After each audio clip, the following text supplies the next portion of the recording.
تمہاری تہذیب اپنے خنجر سے آپ ہی خودکشی کرے گی، جو شاخ نازک پہ آشیانہ بنے گا ناپائیدار ہوگا۔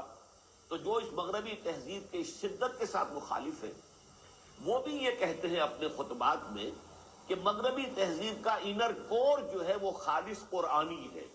جب میں نے پہلی مرتبہ یہ بات پڑھی تھی میں چونک گیا تھا کہ علامہ کیا بات کہہ رہے ہیں۔ ویسٹرن سویلائزیشن کا انر کور ایک ہے اس کا اندرونی، اور پھر اس کے اوپر جو ہے ردے چڑھے ہیں، اس کے اوپر غلاف آتے چلے گئے ہیں، تو انر کور انہوں نے کہا قرآنی، اور یہ بات 100% صحیح ہے۔ قرآن مجید نے فکر انسانی کے اوپر جو قیود تھیں، حدود تھیں، دباؤ تھا، لیمیٹیشنز تھیں، دو اعتبارات سے ان کو علیحدہ کیا، دور کیا، ختم کیا، لبریٹ کیا انسان کے فکر کو۔ پہلی بات یہ کہ توہمات پر اپنے موقف کی بنیاد نہ رکھو، علم پر موقف کی بنیاد ہونی چاہیے۔ ان السمع والبصر والفؤاد کل اولئک کان عنہ مسئولا، کہ ہم نے تمہیں آنکھیں دی ہیں، کان دیے ہیں، یہ دماغ دیا، اس کو کام میں لاؤ، ان نعمتوں کا تم سے حساب لیا جائے گا۔ توہمات کے دائرے میں نہ رہو، ان سے نکلو۔ وہم اور توہمات اور من گھڑت خیالات اور نظریات نہیں، بلکہ یہ کہ علم پر اپنے موقع کی بنیاد رکھو۔ ولا تقف ما ليس لك به علم ان السمع والبصر والفؤاد كل اولئک کان عنہ مسئولا۔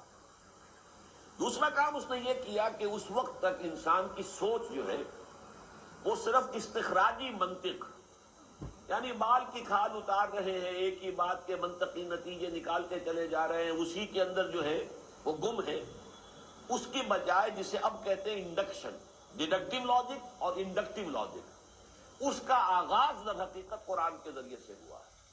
وہ انڈکشن کیا ہے کہ پوری کائنات کا مشاہدہ کرو، کھول آنکھ، زمین دیکھ، فلک دیکھ، فضا دیکھ، مشرق سے ابھرتے ہوئے سورج کو ذرا دیکھو، یہ سب آیات الہیہ ہیں۔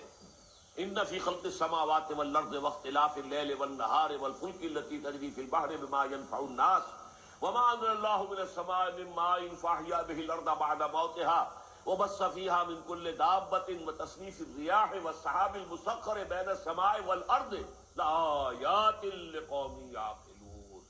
یہ سب نشانیاں ہیں، دن ہے، رات ہے، آسمان ہے، زمین ہے، دن رات کا الٹ پھیر ہے، یہ بادلوں کا چلنا ہے، ہواؤں کا چلنا ہے، بارش کا برسنا ہے، روئیدگی کا زمین سے نکلنا ہے، اور سمندروں میں اور دریاؤں میں کشتیوں کا چلنا ہے، اور جتنے ہم نے یہ چوپائے زمین میں، یہ سب ہماری نشانیاں ہیں۔ مشاہدہ کرو، غور و فکر کرو، سوچ بچار کرو، ان چیزوں کی جو ہے خلقت کے اندر جو قوانین فطرت مضمر ہیں انہیں تلاش کرو، اور ان کو پھر اس کے ذریعے سے جو قواعد فطرت ہیں ان کو استعمال کرو۔ اس لیے کہ قرآن کہتا ہے یہ تو سورج اور چاند بھی ہم نے تمہارے لیے مسخر کر دیے۔ سخر لکم ما فی السماوات و ما فی الارض، تمہارے لیے انسان کو ہم نے خلیفۃ اللہ بنایا ہے، اللہ کا خلیفہ ہے اس زمین پر، تو اس کے لیے مسخر کر دیے گئے ہیں، سورج بھی اور چاند بھی اور ہوائیں بھی، یہ ساری چیزیں مسخر ہیں۔